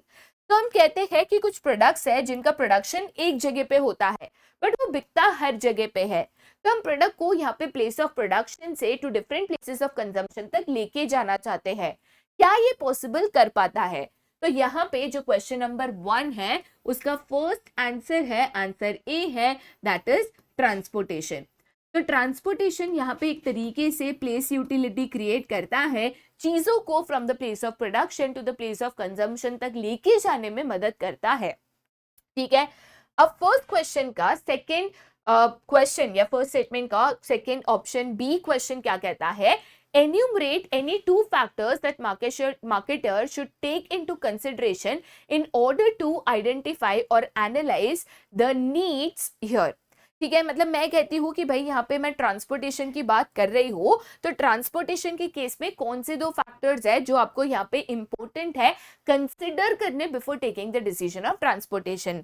तो यहाँ पे जब मैं बात करती हूँ ट्रांसपोर्टेशन फंक्शन की, तो पहली चीज जो बेटा आपको यहाँ पे कंसिडर करनी है वो है आपका नेचर ऑफ द प्रोडक्ट। ठीक है, देखो बेटा, अगर आपका प्रोडक्ट जो है वो पेरिशेबल है तो जाहिर सी बात है पेरिशेबल प्रोडक्ट को आपको दूर दूर तक लेके जाना है, वो पॉसिबल नहीं है। ट्रांसपोर्टेशन में वो खराब हो सकता है, तो आपको फास्टर मोड ऑफ ट्रांसपोर्टेशन यहाँ पे इस्तेमाल करना होगा। सेकेंड जो है नेचर ऑफ प्रोडक्ट के बाद आपको जो कंसिडर यहाँ पे करना होता है वो also the location of the market and cost of transportation भी कंसिडर करना होता है। ठीक है, यहाँ पे देखो बेटा मार्केट की लोकेशन क्या है, जैसे कि फॉर एग्जांपल अगर मैं टी की ही बात करूं तो टी असम में प्रोड्यूस होती है, लेकिन असम से दूर दूर डिफरेंट स्टेट्स में भी यहाँ पे कंज्यूम होती है। तो मुझे जो ट्रांसपोर्टेशन करना है वो लॉन्गर डिस्टेंस में करना है, तो अकॉर्डिंगली मुझे मोड ऑफ ट्रांसपोर्टेशन चूज करना होगा, साथ ही साथ उसका कॉस्ट भी ज्यादा होगा, तो वो भी मुझे यहाँ पे कंसिडर करना होगा।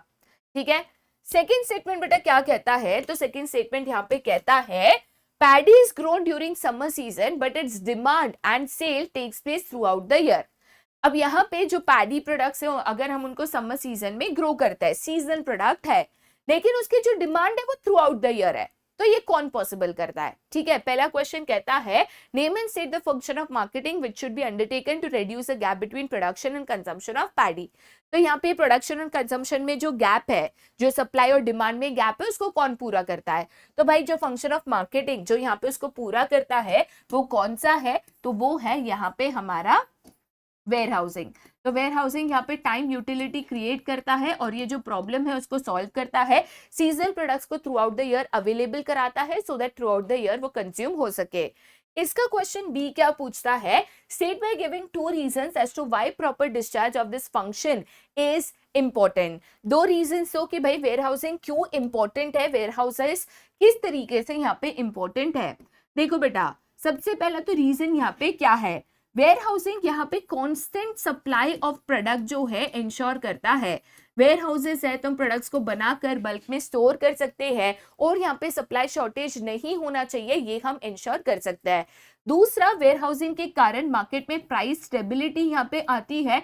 अगर देखो बेटा कोई भी प्रोडक्ट की शॉर्टेज क्रिएट हो जाती है ना, सप्लाई ड्रॉप हो जाता है तो उसकी प्राइसेस यहाँ पे बढ़ जाता है, लेकिन वेयर हाउसिंग के कारण हम यहाँ पे शॉर्टेज होने नहीं देते, कांस्टेंट सप्लाई मेंटेन करते हैं, जैसे प्राइस स्टेबिलिटी, कोई भी प्रोडक्ट की प्राइस ऐसे बढ़ नहीं जाती, ये प्राइस स्टेबिलिटी यहाँ पे मेंटेन हो पाता है। ठीक है, और जो सीजनल प्रोडक्ट्स है वो through out the year available भी हो पाते हैं। क्लियर है? चलो भाई आगे जाते हैं टू द नेक्स्ट क्वेश्चन, जो अगेन एक 6 मार्क क्वेश्चन यहाँ पे है। क्वेश्चन कहता है कि डेलीजेंट डेवलपर्स एक वेबसाइट डिजाइनिंग कंपनी है which is based in Bangalore. अब इसको शुरू किया था मिस्टर मनीराज ने, जिनका एम था कि मुझे यहाँ पे कम से कम 10% profit margin in the first year achieve करना है। मिस्टर मनीराज ने यहाँ पे मिस्टर अद्वैत को इसके लिए यहाँ पे अपॉइंट किया। मिस्टर मनीराज जो है उन्होंने यहाँ पे इसी काम के लिए मिस्टर अद्वैत को यहाँ पे अपॉइंट किया। ठीक है, जो कि डिजिटल मार्केटिंग के हेड थे। मिस्टर कियांश को अपॉइंट किया जो कि बैकएंड डिपार्टमेंट संभाल रहे थे। निर्वेद को अपॉइंट किया जो कि ग्राफिक डिजाइनिंग संभाल रहे थे। Since each head was specialized in specific skills, it resulted in increased efficiency and better coordination. However, problems arose when Mr. Advait started considering group objectives superior to organizational objectives and stopped exchanging information with Mr. Kiyansh and Mr. Nirved. The company had to bear the brunt of lack of coordination and उसके वजह से वो अपने objectives को यहाँ पे पूरा नहीं कर पाए. क्वेश्चन कहता है सबसे पहला identify and state the organisational structure जो यहाँ पे अडॉप्ट हुआ है. पहली चीज तो मैं कहती हूं कि यहाँ पे मिस्टर मनीराज जो है वो यहाँ पे डिजिटल मार्केटिंग मिस्टर अद्वैत जो है, I am sorry not mister Maniraj, mister Advait जो है डिजिटल मार्केटिंग संभाल रहे हैं, कियांश जो है बैक एंड संभाल रहे हैं, निर्वेद जो है ग्राफिक डिजाइनिंग संभाल रहा है. तो 3 तो डिपार्टमेंट बता दिए. तो मैं यहाँ पे एक ही प्रोडक्ट ले रही हूँ. प्रोडक्ट जो है यहाँ पे मेरी वेबसाइट डिजाइनिंग प्रोडक्ट है. मैंने बोला कि मल्टीपल प्रोडक्ट्स है, नहीं, मैंने बोला एक ही प्रोडक्ट है, वेबसाइट डिजाइन करनी है, उसके लिए मैंने डिपार्टमेंट्स बनाए. तो एक प्रोडक्ट है, डिपार्टमेंट्स बना रही हूँ, तो जाहिर सी बात है कौन सा स्ट्रक्चर है. तो भाई ए का तो आंसर बहुत ही क्लियर है. ये यहाँ पे मैं बात कर रही हूँ कौन से स्ट्रक्चर की, तो मैं यहाँ पे फंक्शनल स्ट्रक्चर की बात कर रही हूँ. ठीक है. अब क्वेश्चन 2 क्या कहता है, state any 2 benefits, 2 limitations of the identified structure highlighted in the above case.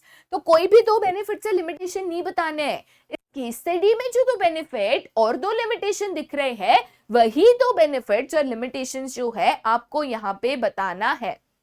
ठीक है. सबसे पहला बेनिफिट आपको यहाँ पे क्या दिख रहा है, उन्होंने क्या कहा, since each head was specialized in specific skills, it resulted in increased efficiency. ठीक है. तो भाई फंक्शनल स्ट्रक्चर जब भी आप बनाते हो, तो अगर मैं उसके एडवांटेजेस की बात करूं, तो पहला एडवांटेज तो आपको क्लियरली क्या मिलता है, तो पहला एडवांटेज यहां पे आपको मिलता है और वो है फंक्शनल स्पेशलाइजेशन. हर एक व्यक्ति जो है उसके डिपार्टमेंट में उसके फंक्शन में स्पेशलाइज्ड होगा और इसीलिए उस काम को बेहतर तरीके से कर पाएगा. दूसरी चीज यहाँ पे आपको बेटर कोऑर्डिनेशन मिल सकता है, सिंस हर एक व्यक्ति जो है अपने अपने काम को देखकर अपने डिपार्टमेंट वाइज इजीली कोऑर्डिनेट यहाँ पे कर पा रहा है. ठीक है. बट इसके कुछ लिमिटेशंस भी हैं जो यहाँ पे गिवन है and one of the reasons भी था कंपनी को यहाँ पे अपने ऑब्जेक्टिव्स कंप्लीट नहीं कर पाया. लिमिटेशंस यहाँ पे क्या था, तो पहली चीज यहाँ पे क्या हुई, प्रॉब्लम कब हुई, जब मिस्टर अद्वैत ने ग्रुप ऑब्जेक्टिव्स मतलब खुद के डिपार्टमेंट के ऑब्जेक्टिव्स को ऑर्गेनाइजेशनल ऑब्जेक्टिव्स के ऊपर देखना शुरू कर दिया. ठीक है. तो यहाँ पे ना मैंने सोचा कि भाई मेरे को पहले मेरे डिपार्टमेंट का सोचना है, कंपनी का बाद में सोचेंगे. तो उसके कारण क्या हुआ, मिस्टर अद्वैत ने क्या किया, उन्होंने लेस एम्फोसिस